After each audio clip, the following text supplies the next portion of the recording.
నమస్తే అండి అందరికీ. మీకు మీ కుటుంబ సభ్యులందరికీ కూడా ఆ దుర్గమ్మ తల్లి ఆశీస్సులు ఉండాలని మనస్ఫూర్తిగా కోరుకుంటున్నాను. అయితే ఈరోజు మనం చెప్పుకోబోయే పరిహారం ఏంటి అంటే, మనం వీడియోలోకి వెళ్ళబోయే ముందు ప్లీజ్ నా వీడియో కనుక మీకు నచ్చినట్టయితే లైక్ చేయండి, షేర్ చేయండి, సబ్స్క్రైబ్ చేయండి, సపోర్ట్ చేయండి ఫ్రెండ్స్. అయితే ఈరోజు మనం చెప్పుకోబోయే పరిహారం ఏంటంటే, కొంతమంది పిల్లలు మాట వినకుండా చాలా మొండిగా ఉంటూ ఉంటారండి. పిల్లలకి సమాధానాలు మనం చెప్పలేము, ఎందుకంటే ప్రతిదానికి ఎదురు సమాధానం చెప్తూ ఉంటారు.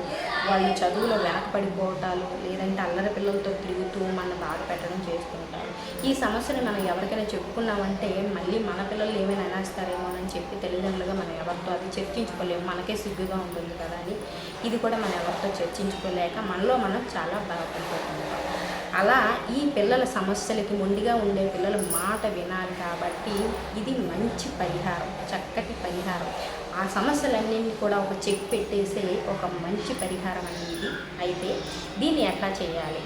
ఒక శుక్రవారం రోజు ఒక 9 కానీ, లేదంటే 11 కానీ, 15 కానీ మీ శక్తానుసారం ముందుగా శ్రీకృష్ణుడికి మీరు చెప్పుకున్న తర్వాత శుక్రవారాలు ఒక పీట వేసి పసుపు అది రాసి పద్మ ముగ్గు వేసి ఒక పసుపు వస్త్రం పరిచిన తర్వాత శ్రీకృష్ణుడు ఫోటో పెట్టిన తర్వాత ఆయనకి చక్కగా పూజ చేయండి. ధూపదీప నైవేద్యాలు పెట్టేసి పూజ చేసిన తర్వాత ఆయన అష్టోత్తరాలు చదవండి. అష్టోత్తరాలు చదివేటప్పుడు ఆయనకి ఇష్టమైన నైవేద్యం, వెన్న నైవేద్యం పెట్టండి. ఆయనకి చాలా ప్రీతి. ఆయనకి నైవేద్యం అడిగితే మనం ఏది కోరినా సరే మన కోరికను తీరుస్తాడు శ్రీకృష్ణుడు.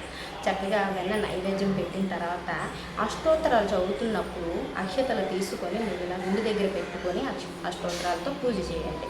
చేసేసిన తర్వాత ధూపాన్ని ఖచ్చితంగా వేయండి. మంచి ధూపవాన్ని ఆయనకి వేసేసిన తర్వాత మీ మనసులో కోరిక చెప్పుకోండి. మీ పిల్లలు ఇలా మాట వినట్లేదు, ఇలా బుద్ధిగా ఉండాలి, బాగా చదువుకోవాలి, అది నీదే బాధ్యత స్వామి అని చెప్పి శ్రీకృష్ణుడికి నమస్కారం చేసుకున్న తర్వాత ఆ నైవేద్యాన్ని మీ పిల్లలకి ప్రసాదంగా పెట్టండి. శ్రీకృష్ణుడికి అన్నది పెట్టిన నైవేద్యాన్ని మీ పిల్లలకి ప్రసాదంగా పెట్టండి.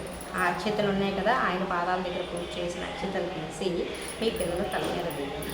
ఇలా 15 శుక్రవారాలు కానీ 11 శుక్రవారాలు కానీ చేసిన తర్వాత ఆ రోజు ఉదయం ఎప్పుడు శ్రీకృష్ణుడికి అయితే మీరు పూజ చేశారో సాయంత్రం ఖచ్చితంగా గోవు దగ్గరికి వెళ్ళి మీరు ఏదైనా ఆహారం పెట్టి గోవుకి నమస్కారం చేసి ఇంటికి వచ్చేసేయండి.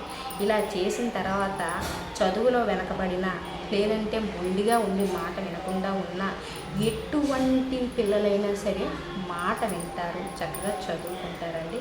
ఇది 100కి 100% నిజం. ఈ పరిహారాన్ని చేసి మీ పిల్లలు కూడా బుద్ధిగా ఉండేటట్టుగా చక్కగా ఆ శ్రీకృష్ణుడి దయతో మీరు ఉండాలని మనస్ఫూర్తిగా కోరుకుంటున్నాను.